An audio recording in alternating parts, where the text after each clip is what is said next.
Pourquoi ne faut-il pas oublier Dien Bien Phu, ce 7 mai 1954, dernière bataille de la guerre d'Indochine qui représente une défaite marquante pour la France, mais surtout un acte d'héroïsme de la part de soldats qui ont courageusement donné leur vie pour leur pays. 2293 soldats y trouveront la mort. Pourquoi ne trouve-t-on pas cette bataille dans les livres d'histoire? Pourquoi rend-on si peu hommage à ces soldats? L'analyse de Gabriel Cluzel.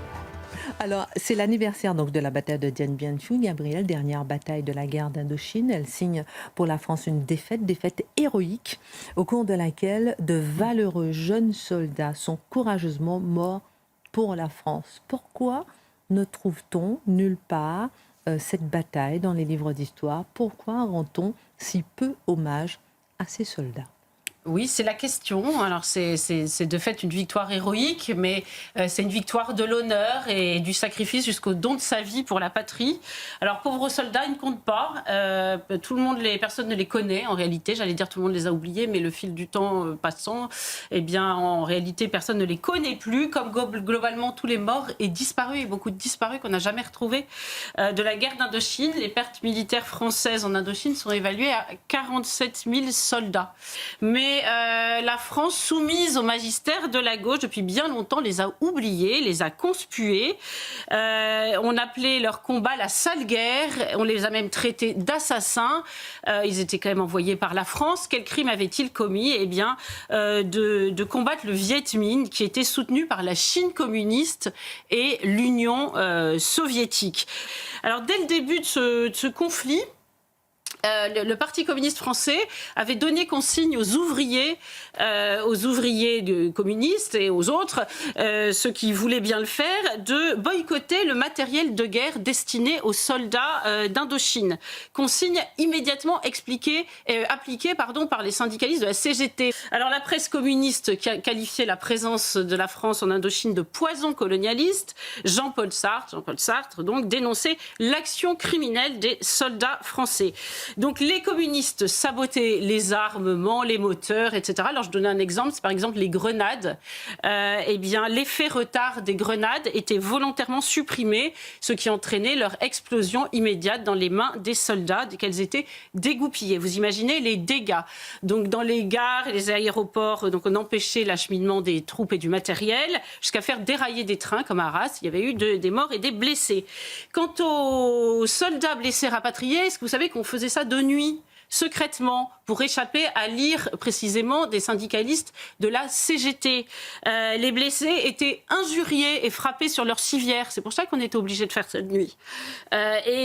Certains faisaient même campagne jusque sur les bancs de l'Assemblée. Vous voyez, l'histoire est un perpétuel recommencement pour que les collectes de sang ne soient pas destinées aux soldats d'Indochine. Vous voyez l'outrance qu'on peut voir aujourd'hui. Finalement, il y a une certaine filiation avec ce qui s'est passé autrefois. Et on peut dire aussi que Georges Boudarel, qui était un enseignant communiste, qui a été le garde-chiourme d'un camp de rééducation. De nombreux témoins l'ont accusé d'avoir torturé des Français. Alors il a eu une plainte contre lui de crimes contre l'humanité, mais il a bénéficié d'une amnistie en 1966. Eh bien, il a continué à mener une carrière parfaitement honorable après, cependant, ces faits absolument déshonorants. Il y a une chanson dans le registre militaire qui est bien connue, qui s'appelle Marie-Dominique, que foutais-tu à Saïgon? Moi, je peux vous dire que les soldats de Dien Bien Phu, je pense qu'ils devaient se dire que foutons-nous à Dien Bien Phu? Parce que c'était bien la France qui les avait envoyés s'y faire tuer, disparaître encore une fois. Et c'est bien la France qui a toléré ces insultes sans laver leur honneur.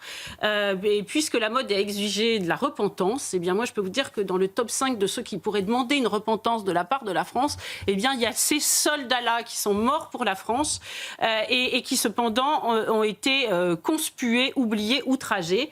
Mais ce n'est pas trop leur style, ni celui de leurs descendants, ni celui de leurs descendants spirituels qui embrassent la carrière militaire. On va marquer une pause, on va continuer sur la question, d'autant plus que l'année dernière, le ministre de la Défense a quand même rendu hommage à cette bataille. On en parle dans un instant. Et on va recevoir Jean-Pax Meffray. Hashtag Face à l'info, si vous le connaissez. On va vous le faire découvrir dans un instant. Alors moi, j'ai découvert les héros de Dien Bien Phu grâce à Jean-Pax Meffray. Parce qu'il ne fallait pas compter sur l'éducation nationale. Moi, dans mon collège parisien, j'ai appris comme une fable de La Fontaine, le déserteur de Boris Vian. C'était mon Lagarde et Michard, hein, apparemment, ou en tout cas c'était celui de ma prof de français.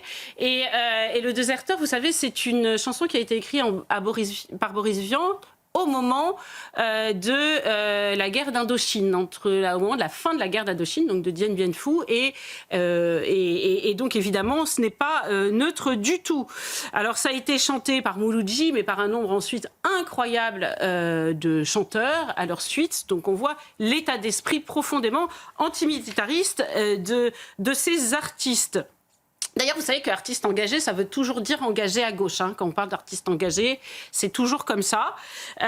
Et c'est vrai que ça fait un moment qu'on a laissé la bride sur le cou à cette idée que tout artiste engagé serait de gauche.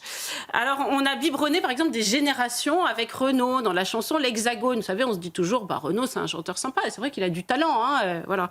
Mais dans L'Hexagone, il chantait la détestation de la police. Il chantait, je cite, « La France est un pays de flics à tous les coins de rue. Il y en a 100 pour faire régner l'ordre public. Ils assassinent impunément. » Vous voyez, donc vous allez me dire ça remonte à loin, mais il faut connaître la filiation des choses. Donc on voit bien qu'il y a une filiation avec, par exemple, les rappeurs d'aujourd'hui, comme Soso Manès, qui font huer la police dans les fêtes de l'UMA.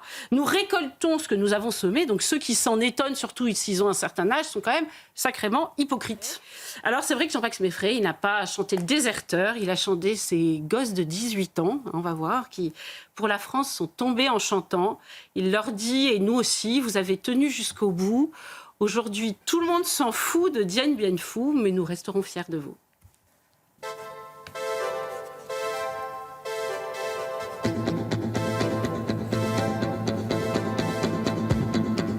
Allez, Mathieu.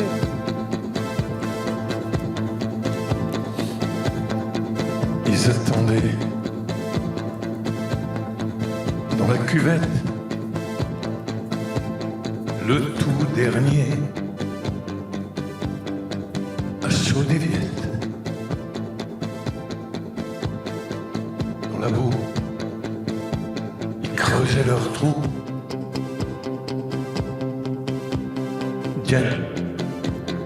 Bien fou. Puis des mois dans la bataille, sous un orage gris de ferraille. On sait qu'il tiendrait le coup.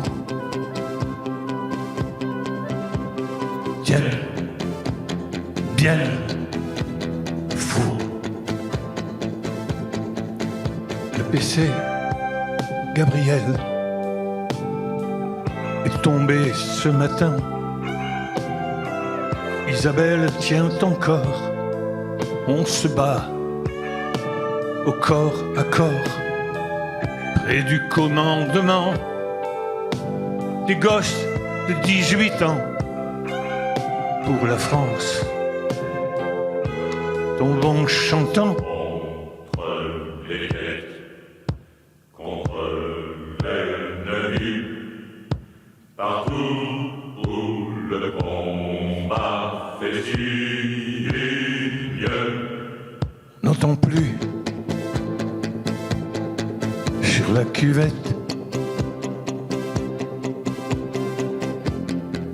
que le cri de victoire des Viettes.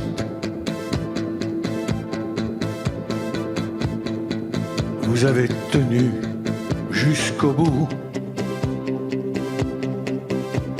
Dien Bien Phu. Aujourd'hui, tout le monde s'en fout de Dien Bien Phu. Mais nous, on reste fiers de vous. Pour Dien Bien Phu.